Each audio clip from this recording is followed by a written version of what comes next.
Hello दोस्तों, तो स्वागत है आपका हमारे एक और नए फ्रेश वीडियो में। तो इस वीडियो में लोग बात करने वाले हैं जो बाइनेंस पर टैक्स लग रहा है इंडियन क्रिप्टो एक्सचेंज की तरफ से, इंडियन गवर्नमेंट की तरफ से। तो सबसे पहले बात कर लेते हैं जो इंडियन गवर्नमेंट द्वारा टैक्स लगाया जा रहा है इंडियन क्रिप्टो के हिसाब से बात करें तो आपको 30% टैक्स और 2% TDS आपको देना पड़ेगा। और अकॉर्डिंग टू फॉरेन एक्सचेंज आपको यानी कि कॉइनबेस, जैसे कॉइनबेस और बाइनेंस के हिसाब से बात करें तो आपको 15, 20 और 40% टैक्स पे करना पड़ेगा। और वहीं आपको 1 जुलाई से आपको 2% TDS भी पे करना पड़ेगा। तो जो बाइनेंस की तरफ से जो रूल बनाया गया है इंडियन टैक्स के रिलेटेड से लेके, तो इस वीडियो हम लोग उसी के बारे में बात करने वाले हैं। सो प्लीज़ वीडियो पूरा देखिए। अगर वीडियो आपको हेल्पफुल लगे तो लाइक और कमेंट ज़रूर करिएगा कि आप कौन सा एक्सचेंज यूज़ करते हैं, इंडियन एक्सचेंज यूज़ करते हैं या बाइनेंस या कोई फॉरेन दूसरा एक्सचेंज यूज़ करते हैं। और चैनल पर अगर नए हैं तो कृपया चैनल को सब्सक्राइब कर लीजिए। तो चलिए बात करते हैं जो टैक्स कंपटीशन ऑन अर्निंग लगाया गया है, तो वहीं बात करें। जैसे सब लोग देख पा रहे हैं, tax competition on earning from crypto assets in India. तो वहीं बात करें तो की दी गई था Indian government recently introduce a tax policy on virtual digital asset which includes NFTs and cryptocurrency। और दूसरा जो की है उसकी बात करें तो depending on how individual transaction और classified based trade frequency and investment volume different type of taxable would apply.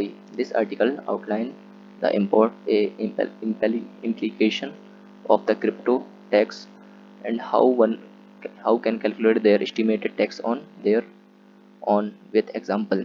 तो सबसे पहले देखिए ब्रीफली दिया गया है the crypto tax in India.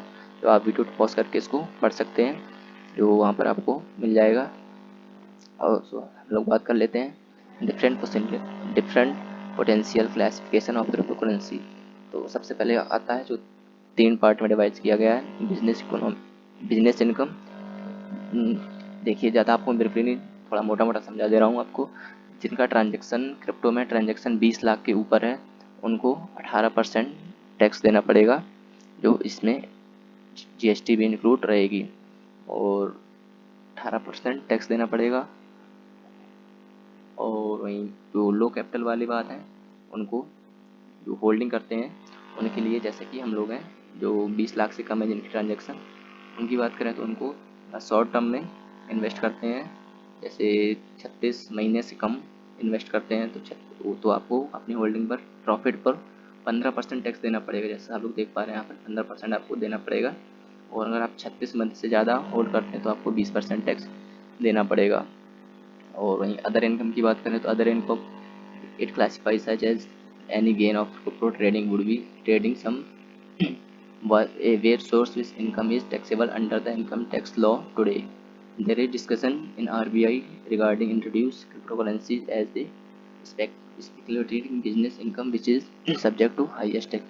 जो आपको जैसे ट्रस्ट से आप ट्रांसफ़र कर सकते हैं, जैसे आपको कोई कहीं से आपका इन्वेस्टमेंट नहीं है, जैसे आपको कहीं से कोई मनी नहीं, मतलब कोई क्रिप्टो एसेट आपको रिसीव हुआ, उस पर आपको हाईएस्ट टैक्स देना पड़ सकता है, जैसा आप लोग देख पा रहे हैं, subject to the highest tax level.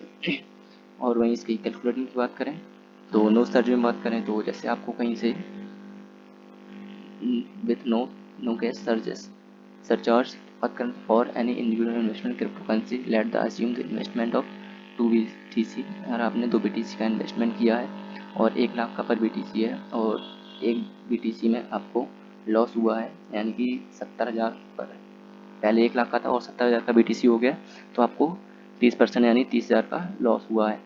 और वहीं आपको जो दूसरा BTC था उसका वैल्यू 1 लाख से बढ़कर 1.5 लाख हो गया, तो आपको तो जो जिसमें लॉस हुआ उस पर आपको टैक्स नहीं देना पड़ेगा। जिसमें आपको जैसे 1 लाख प्रॉफिट हुआ है, नहीं सॉरी 50,000 प्रॉफिट हुआ है, उसमें आपको 30% टैक्स देना पड़ेगा।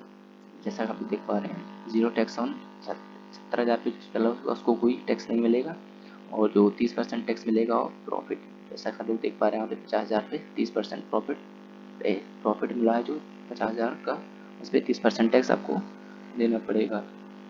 और वहीं डिफरेंस सर्च की बात करें तो वहाँ पे आपको difference certificate applicable depending on taxable income investment attention would be 15, 10, 15, 25 और 37% टोटल इनकम आपको पे करना पड़ेगा applicable of tax surcharge as a result of gain of transfer crypto. अगर आपको वहीं से कहीं से आपको ट्रांसफ़र या BTC रिसीव होता है, उसको आपको टैक्स देना पड़ेगा। जैसे आप लोग इस पर अभी बात चल रही है 10%, 15% और 25 या 37% आपको टैक्स देना पड़ेगा। वहीं डिफरेंट रेट्स लाइक की बात करें तो 34 पॉइंट 34.5 और 35 के समथिंग आपको टैक्स देना पड़ेगा, जो कि रहेगा 20,000 पे। जैसा आप लोग देख पा रहे हैं 20,000 पे 800 पे 20,000 पे जैसा प्रॉफिट हुआ, जैसे आपने कहीं बाइनेंस प्रॉफिट लेके आपको इस पे ट्रस्ट से बाइनेंस पे ट्रांसफ़र किया, तो आपको यहाँ पर टैक्स देना पड़ सकता है, इतना आपको टैक्स देना पड़ सकता है। तो वहीं concept of crypto trading concept of TDS की बात करें, the government has also mandate 1% TDS which is conduct to calculate the total immediate cash flow which could be filled separately from the government during income tax fillings। तो जैसा लोग देख पा रहे हैं यहाँ पे the concept of TDS introduce by Indian government collect tax source income of cryptocurrencies are 1% tax of gain will be remitted instantly to the central government account। जो कि सेंट्रल गवर्नमेंट जो 1% टैक्स कटेगा जो गेन या वो Binance वाले central government account में immediately transfer करते रहेंगे। तो चलिए, ये था आपको पूरा टैक्स से रिलेटेड। ये वीडियो आपको अच्छा लगा हो तो वीडियो को लाइक और शेयर, और चैनल पर नए हैं तो सब्सक्राइब जरूर कर लीजिएगा। वीडियो थोड़ा लंबा है, तब तक के लिए आप अच्छे से इसको समझ सकते हैं, और कोई भी समझ में ना आया तो आप कमेंट करके पूछ सकते हैं, मैं आपको कमेंट में आपको उत्तर दे दूँगा। चलिए मिलते हैं नेक्स्ट वीडियो में, तब तक के लिए जय हिंद, जय भारत।